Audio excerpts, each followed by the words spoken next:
As we have some open coaching slots for September, make sure to schedule your free consulting call for our online coaching now so we can start working together ASAP and really bring your weighted calisthenics performance on the next level. So schedule your free consulting call now.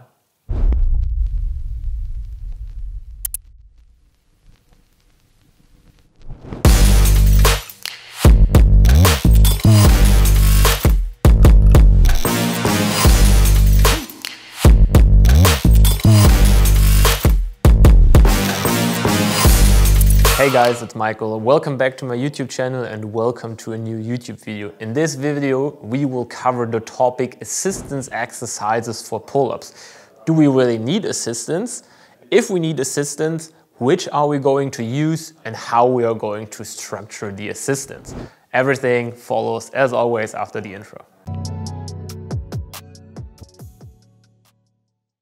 When it comes to assistance for weighted calisthenics athletes, we need to differentiate a bit which kind of athlete you are. In this video, we are going to cover it for competitive weighted calisthenics athletes. So for athletes that have the main goal of getting stronger in that lift in form of really a 1 rep max. And there we can orientate ourselves pretty good at what the powerlifters do. And if you take a look at the program of a powerlifter, you will barely find any assistance. And that is also the case for weighted calisthenics athletes.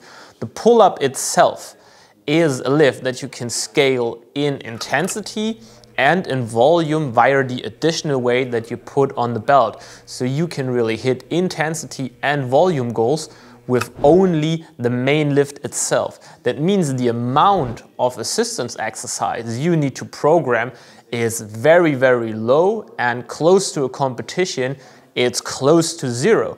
So the truth is, and that is also what you will find in the training programs of the most advanced competition athletes, that you barely need any assistance exercises.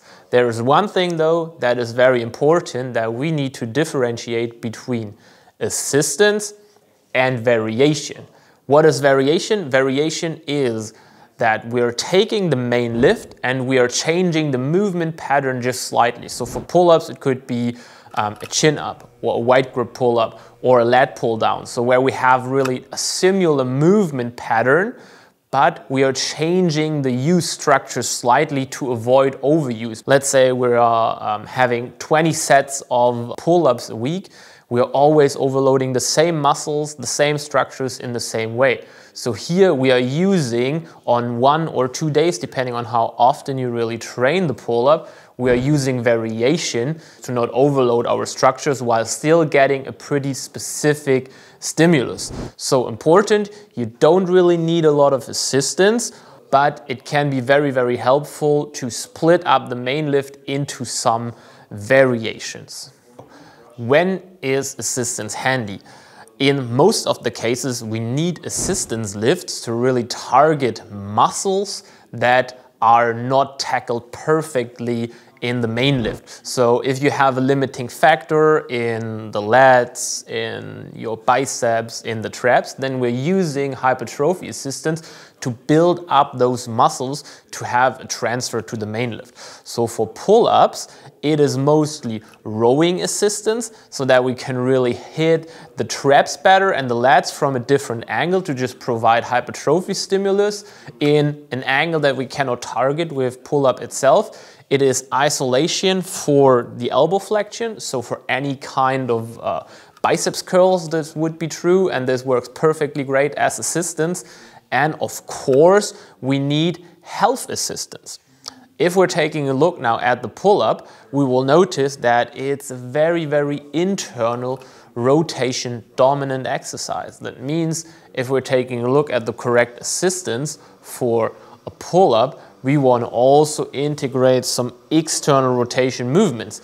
It's easy as that. So summing that up, assistance-wise, take a look at the limiting factors of your pull-up, integrate the right assistance exercises to tackle these limiting factors hypertrophy-wise, and make sure that you're integrating the right health assistance, which is mostly the external rotation part, and for some it might also be a bit of depression work. And if you take those hints into consideration, you can really build up an amazing program around your weighted pull-up.